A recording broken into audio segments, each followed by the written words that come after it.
Hey, what's going on, everybody? This is Coach Stefano from Stefano's Training Systems, and in today's video I'm going to tell you guys why Italy won and England lost and what we can learn from it. Alright guys, if you guys are new to the channel, hit the subscribe button, drop a like, share it if you think it's worth sharing. Alright guys, check it out.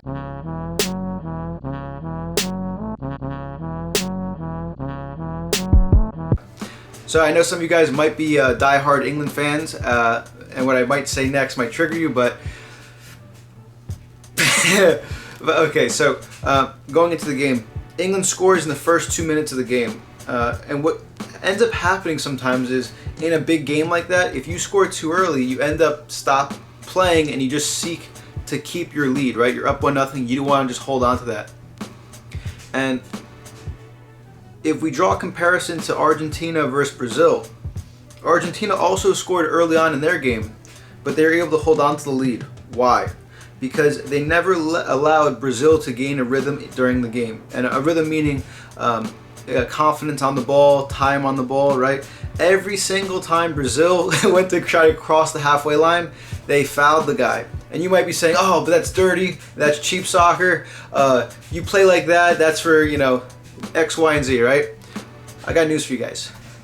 If it's in the rules of the game, right, and it's only a yellow card if you foul the guy, and that's what you need to do to win, and by not doing that you might lose. I don't know about you, but when I play something where there's like an end result, like an outcome that's desirable for myself, you know, within the confines of the game, right? I'm not saying bring a sledgehammer onto the field and start, you know, hitting people across the kneecap with it. I'm saying you slow the other team down with the foul. That's tactical. That's using your brain a little bit, okay? So Argentina, every single time Neymar touched the ball, I think they had over like 20 fouls during that game, right? Brazil never got a rhythm going. Sure, they had a couple half chances, but they never got a rhythm going, right? So Argentina held their 1-0 lead until the end of the game. And they also developed some attacks as well. So it wasn't like Brazil can fully press up the field and generate attacks. There was times where Brazil had to go back on defense, win the ball back, and then bring it all the way up the field again because Argentina still had some kind of counter-attacking game happening there. England never fouled, right? So Italy was able to dominate the game. I think there was times where it was like 60 or 70% possession of the ball. That's complete domination of the ball, right? And if you're England and you're putting all 11 guys behind the half, there's not really much opportunity for a counterattack. So Italy actually had their 2 or 3 center backs at the time pushing all the way up onto the other team's half. And now that's usually you don't do that. Usually they stay around the halfway line or back a little bit just in case there's some kind of counterattack. But because you know, their center forward Harry Kane is actually almost on top of their own 18, there's never going to be a big counterattack. So what you saw was England's booting the ball forward, booting the ball out of bounds, never generating an attack. So Italy goes, okay, let's put it on them for the next 70 or, you know, next 88 minutes there. Quick math, you guys like that? And that's what happened. After England, their tempo dropped and Italy gained more control of the ball, started getting the rhythm going. England didn't slow the game down, they didn't foul them, they didn't waste that much time. And then sure, soon enough, Italy gets their 1 goal, okay? So now we're in overtime, right?